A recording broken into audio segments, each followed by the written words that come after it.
I'm resident of Collinwood for YouTube, Joel Sage, joined by my buddy Patrick McCray, author of The Dark Shadows Daybook and Bout, and my buddy Gordon Dymowski. We're here to discuss another episode of Dark Shadows, episode 212, chosen by my buddy Gordon Dymowski. So, Gordon, why did you pick 212?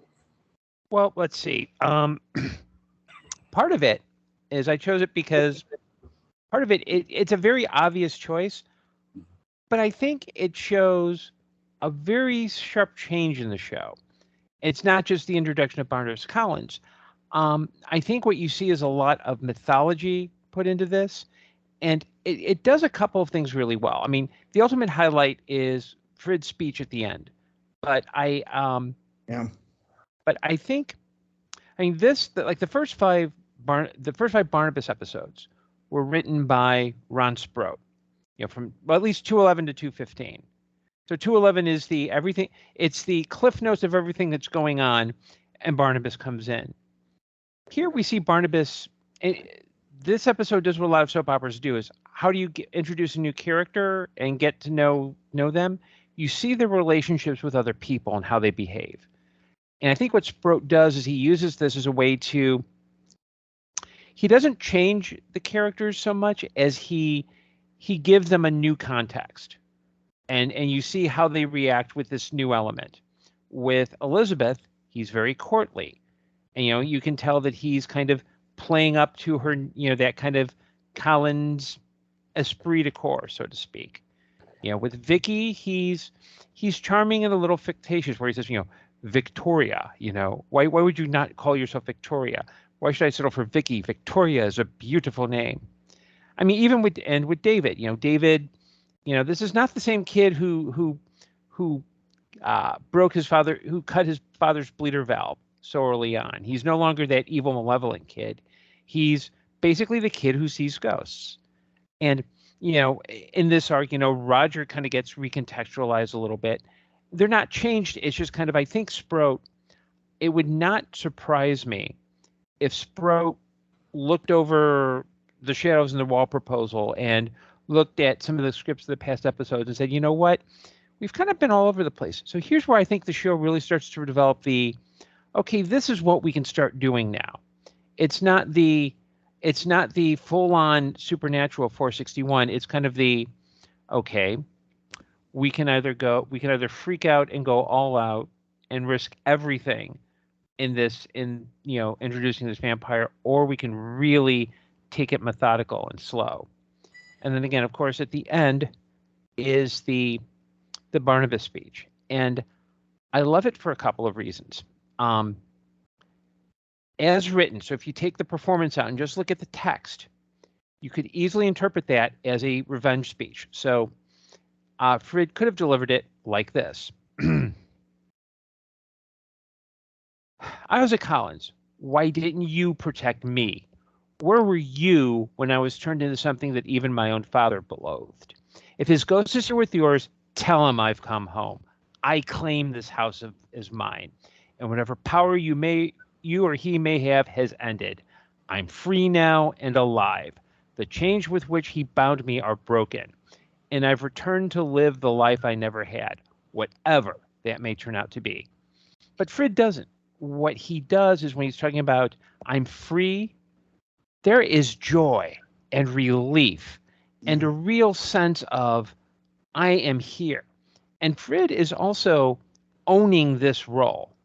I mean, you can see where from the Shakespearean training, where he brings a lot of Caliban from The Tempest, someone who's monstrous, but there's a streak of humanity in them. In fact, the only piece of media that I can think that comes close to this is there's a Doctor Who episode called Ark in Space, and it's a speech in episode 1.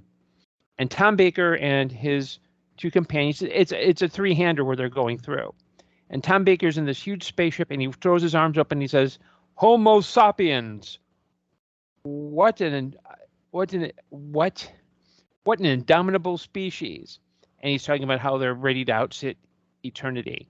These are two moments where the actors are not only embracing their character, but they're telling the audience, you ain't seen nothing yet. And I think this speech, I can see the writers seeing this speech and seeing him perform it and thinking, oh, we can do a lot with this guy.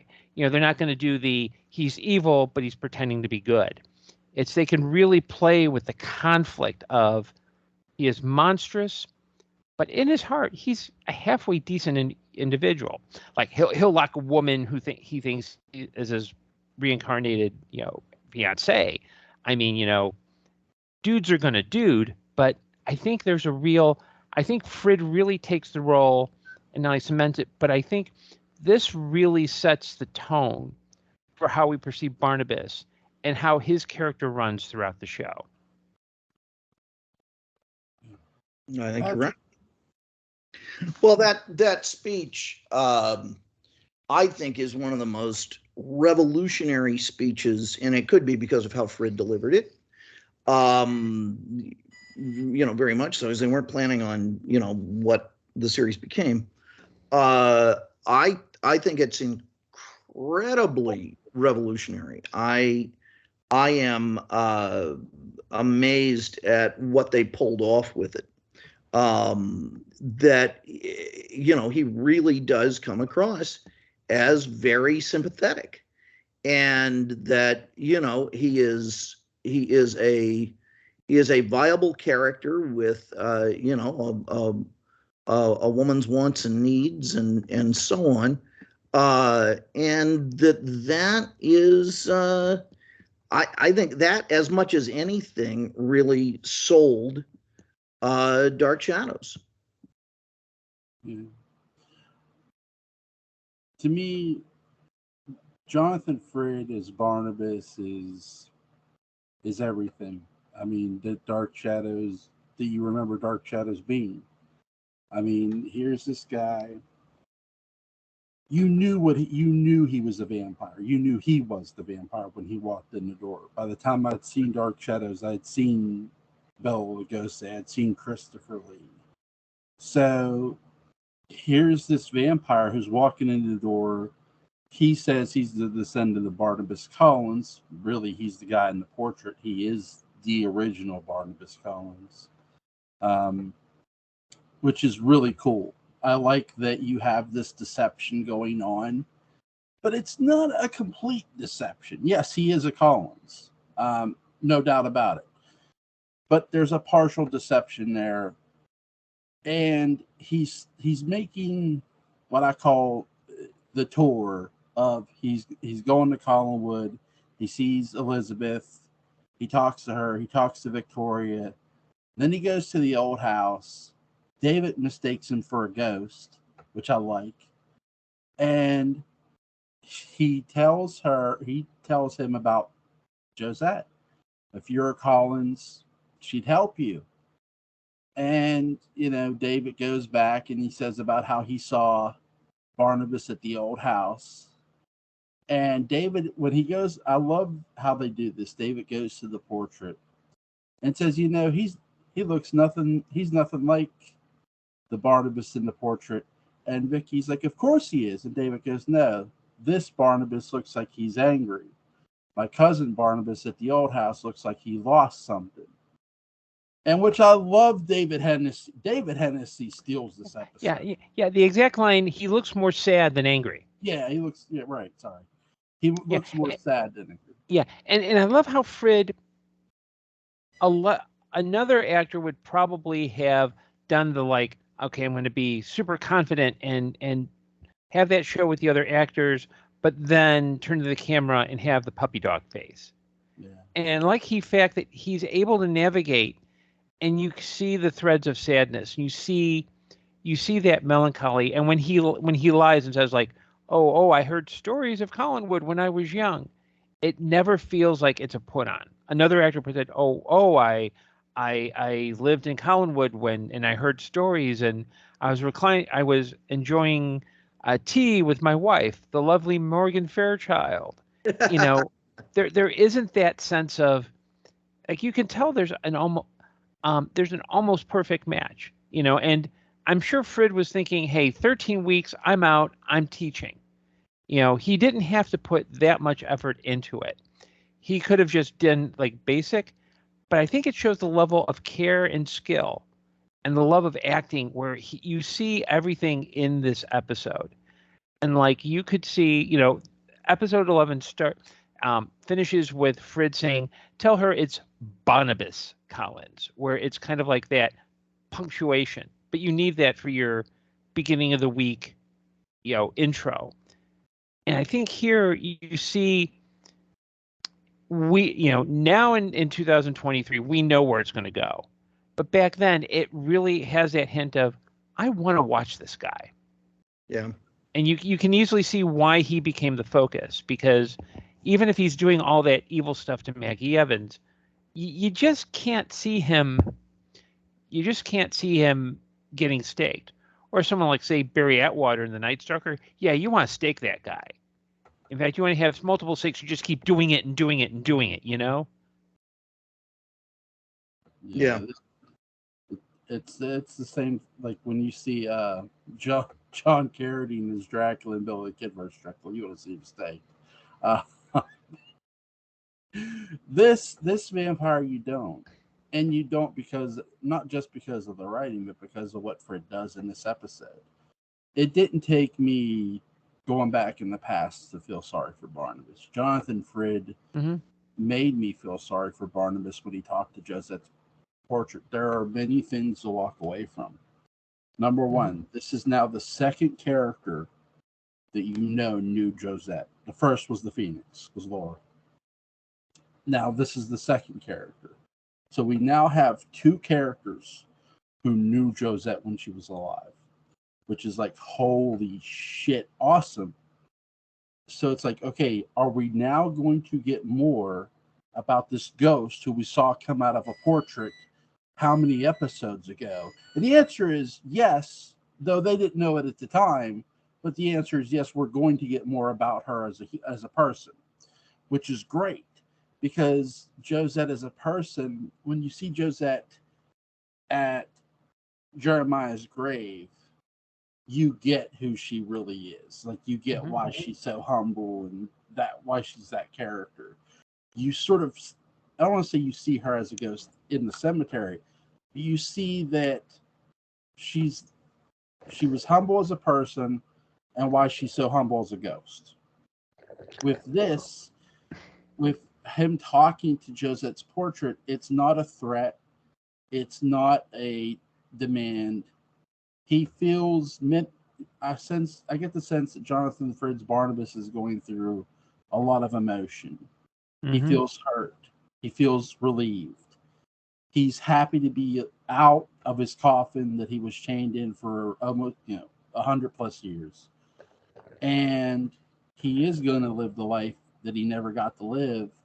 There's no Ben Stokes, but there's a Willie Loomis, and in many ways, Willie Loomis is going to somewhat be his conscience at times.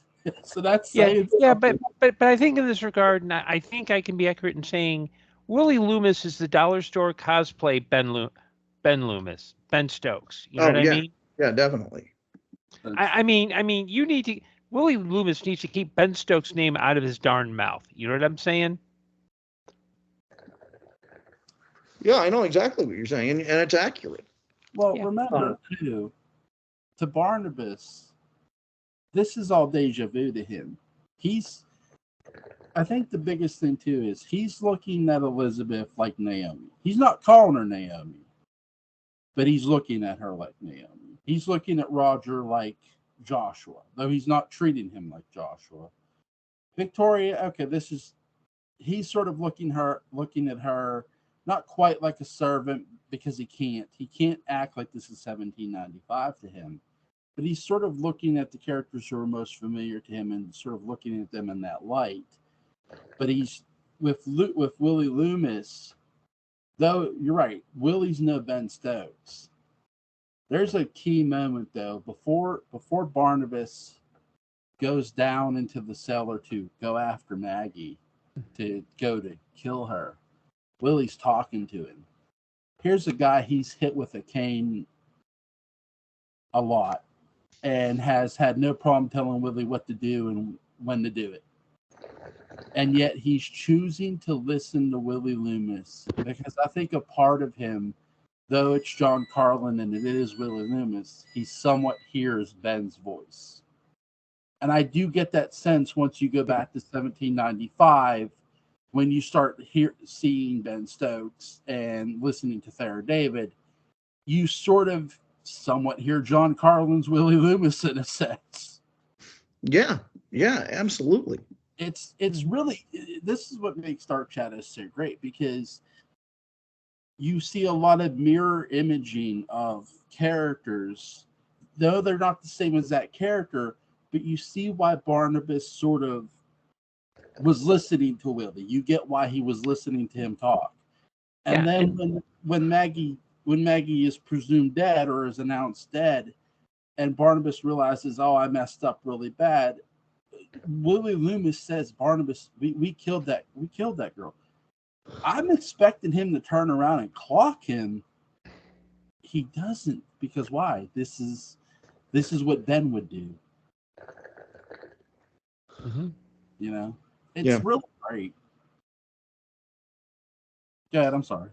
No, it's wonderfully powerful, and it creates a character, because he's defying all of these expectations. It becomes a character that I want to keep following.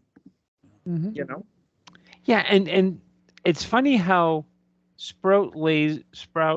Ron Sprout lays a lot of the seeds for 1795 later in this episode. I mean, I really suspect that he sat down, went through some scripts, went through Shadows on the Wall, and was like, okay, well, let me put a little history for him. Hang on, there's somebody at the door. Pardon me. Okay. But what did you think of his entrance, Gordon Barnabas's entrance into Dark Shadows? I think. Well, I mean, I liked it. You know, when he meets Mrs. Johnson, and because it's not what you would expect in a traditional vampire story. It would be people go to his house and he's grand and he's charming and he's very assertive. Yeah. Here he really underplays it. You know, Barnabas is not.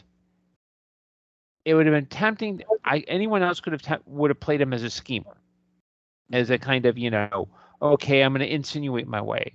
You know, for him, it's just like he shows up. He's very calm. He's very polite.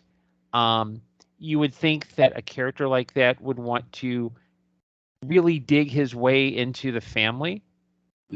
And he doesn't.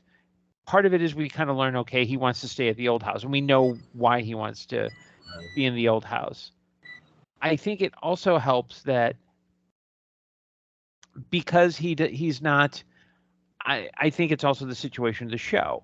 I don't know if, since I wasn't around at the time, I don't know if there's a lot of fanfare about, ooh, there's a vampire on Dark Shadows, or if it was just, okay, we're gonna do a slow burn, like, hey, we've got this guy named Fred. He's going to be a new character called Barnabas.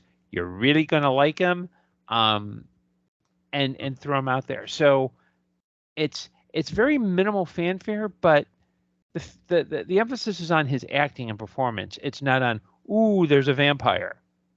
You know, it's, you would think that, again, I don't know how they promoted it back in the day, because you have to keep in mind, this is coming off that initial year of, we're tanking in the ratings, we need to save the show, we're moving up, let's go in this direction.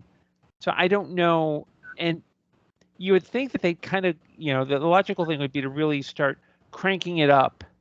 Yeah. And they don't. And I think that actually helps, because it's a nice, even transition, so that when we get to Barnabas kidnapping Maggie, we get to the whole, you know, Dr. Hoffman comes in, we get to the cure, you know, the cure. When we get to that point, we're just like, holy, you know, we're like, oh, we're sympathetic enough with Barnabas anyway, so that when he does these horrific things, we're not like, ooh, I'm checking out, but we're not exactly empathizing with him. We know there's a decent man in there.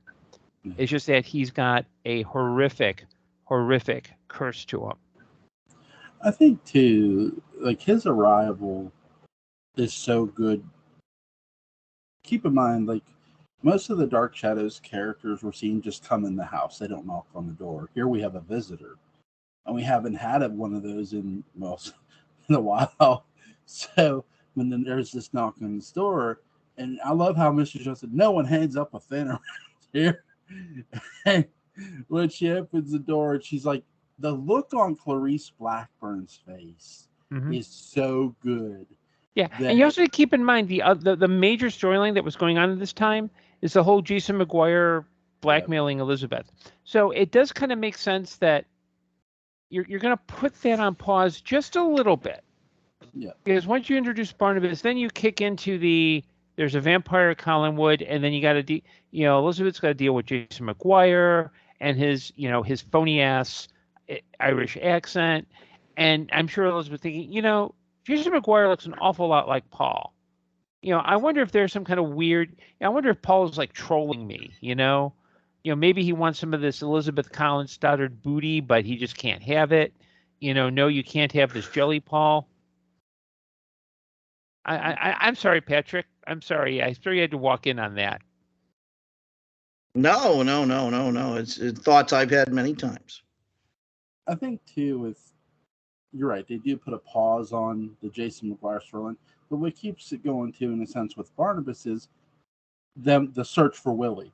Willie is somebody who they're looking for because, as Jason puts it to Liz, he can cause a lot of trouble. Even like in the next episode, how it starts off, he goes, Jason says somebody was in here, somebody broke into this house and took Willie's sins, Willie or somebody else. And Liz is like, what? No one could ever get in this house. And he goes, I'm telling you, somebody took his sins. Well, maybe it was. Then Liz is like, well, maybe it was Willie. And he's like, I'm not so sure. They made a great deal effort to remain hidden. Why should Willie hide from me? And Liz sort of doesn't really answer him. She's just like, well, you got that $500, you can give it back to me. He's like, hold on to it. But here's somebody who has to now search for his friend who's a liability to him, and he doesn't even know where he went. Vicky says she thought she saw Willie leaving with his sea bag. We all know it wasn't his sea bag, and his stuff does get taken in the next episode, so his stuff goes bye-bye. Barnabas has it. Yeah. See, here's the thing. I don't think Willie is Barnabas's friend right now. He's more like his little prison helper. You know what I mean?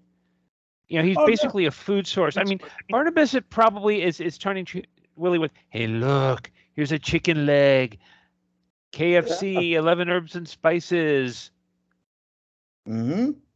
Yeah, it all probably sending him, giving him pictures of Tyndale and saying, one day you're going to be married to this woman.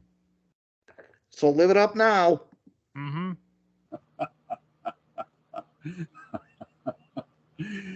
I really like the fact that in this episode, yes, we get the continuation of the introduction of Barnabas. He's here, he's out of his coffin, and just a really great. Again, I feel David Hennessy stole this episode a bit. Great job by him. I love his performance with the portrait after his interaction with Jonathan Fritz Barnabas. What do you got? My favorite scene is the portrait scene with David and Victoria. What's you guys' favorite scene in this episode? That speech. The speech. Yeah, I mean, everything else is good, but that speech really sells it. Yeah. Because it could have easily been easy to. There's an obvious way that could have gone. It's the most obvious way. Barnabas is back. He's out for revenge. He's out for blood, and he's angry. Frid doesn't do that. He really flips it around. He gives it that kind of sense of he's not a man who hides a monster. He's a monster who's trying to regain his humanity. And I think the fact that he's we know he's going to get tortured over his vampirism. We're going to see that play out. But for right now, first we see him as a hand choking Willie. Then we see him at the front door. Then we see him go through this. And I think this really allows this first set of 5 episodes kind of sees Barnabas entering. If 461 was the handoff from Victoria to Barnabas, this is Barnabas Collins. Here's how he relates to everyone. Get used to him. He's going to be around a while. Mm-hmm. Yeah, he's not. This is not a disposable character at all. It's honestly one of the most sympathetic speeches, I think, sympathetic moments that's existed on the series. And it would have been interesting if they had given, or if the actress had taken, if they'd given Diana Malay an equivalent moment. She really doesn't get it, and that's it's too bad for her, because that something like that would have really changed, I think, the perception of the Phoenix. But it might not have been the same character, and so they did what they did. Yeah, and I think the Phoenix was like their dry run, and I think the things they learned from that story are good and bad. They were able to inform the introduction of Barnabas, because they knew, okay, we need to introduce a supernatural character. I mean, at least the Phoenix is kind of like more of an abstract. Like, we know it's a mythological bird. They just said, okay, let's make it kind of a human-y creature, because why not? Yeah. Whereas this, a vampire has a lot of lore and a lot of kind of cultural identity behind him. So you know that when you see pointy teeth, he's a vampire. You also know that there's a lot of weight with, because again, you've got tons of vampire movies from the 1930s. So everyone had. The other thing that helps is that Frid actually looks like he stepped out of the 18th century. Like, he looks like he should be playing Napoleon. Yes. And I'm sure that in some stage play he did play Napoleon. But he has that look, like he's old enough where he looks ancient, even though he, like, at this point he was like in his late 30s, early 40s. But he also has a kind of youth about him. And that's really what I think makes the role really stand out. I agree. Ridley, did you see the trailer for Ridley Scott's Napoleon? Looks good. If there had been any more explosions, they would have called him Napoleon Blown Apart. Yeah. I'm disappointed, because you know what scene I really wanted to see in that trailer? I wanted to see Napoleon punch a clown in the face. Just, why not? Well, he would have needed a step stool to do it, but yeah. That was that. Actually, he was actually average. And if Napoleon were using explosives, he'd be Napoleon Dynamite. Yes.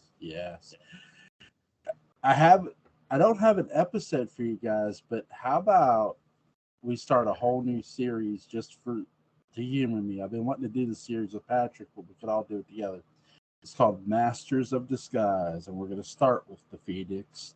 Are you guys free Tuesday night? Tuesday next week? No, this week. Oh, yeah, it is in tomorrow. I am. Okay, where is Masters of Disguise located? It's start with the original Phoenix arc and watch some episodes. I've already got my points written down. Oh, okay. You're ignoring the question. Where can I find Dark Shadows did take from comics, but before they did, they took from the pulps, and it starts with the Phoenix arc. I'll explain when we come back tomorrow night. So basically, our preparation is just to sort of look over and think about the Phoenix arc. Yeah, and with her as deceiver. Yeah, she's just. Think about it this way, and I'll give you guys some pointers. Here's this woman who's coming in. She says she's Laura Collins. She looks like Laura Collins. She has Laura Collins' memories. Yet, she's not Laura Collins. That sounds like a character created April 1st, 1931 called The Shadow. And I'll explain why when we come back tomorrow night.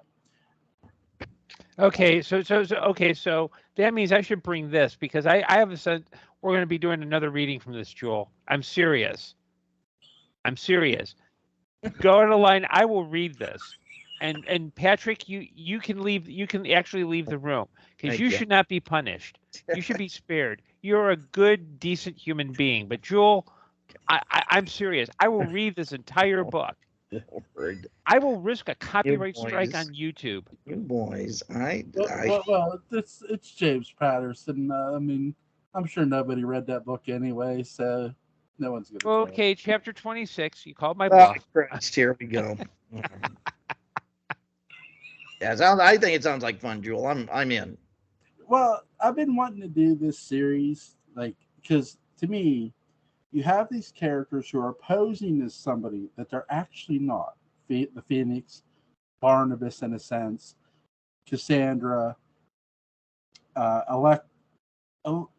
when Angelique becomes Alexis and poses as Alexis. So that's what I mean by masters of disguise. Okay, so it's looking at characters who assume other identities. Yes. That's like when Nicholas Blair dresses as a woman to star in a nationally popular soap opera. I love that. I love that episode.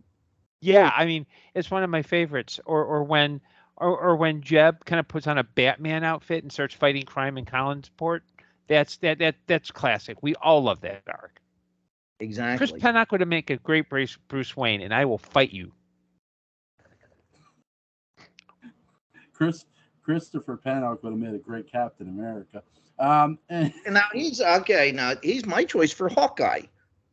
Yeah, because you know what? Because here's the thing with Hawkeye, the difference between Hawkeye and Green Arrow is that if they're fighting Galactus, and Green Arrow's going he's probably going to want me to use a boxing glove arrow. But Hawkeye, is like, you know what? I can fight Galactus with boxing glove arrows. In fact, I will fight Galactus with nothing but boxing glove arrows.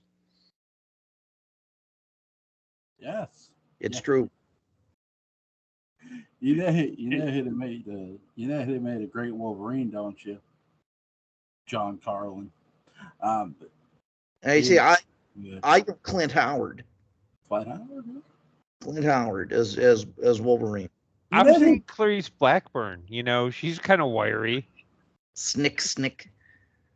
Tie some steak knives to her hands. She could do it. Oh my God.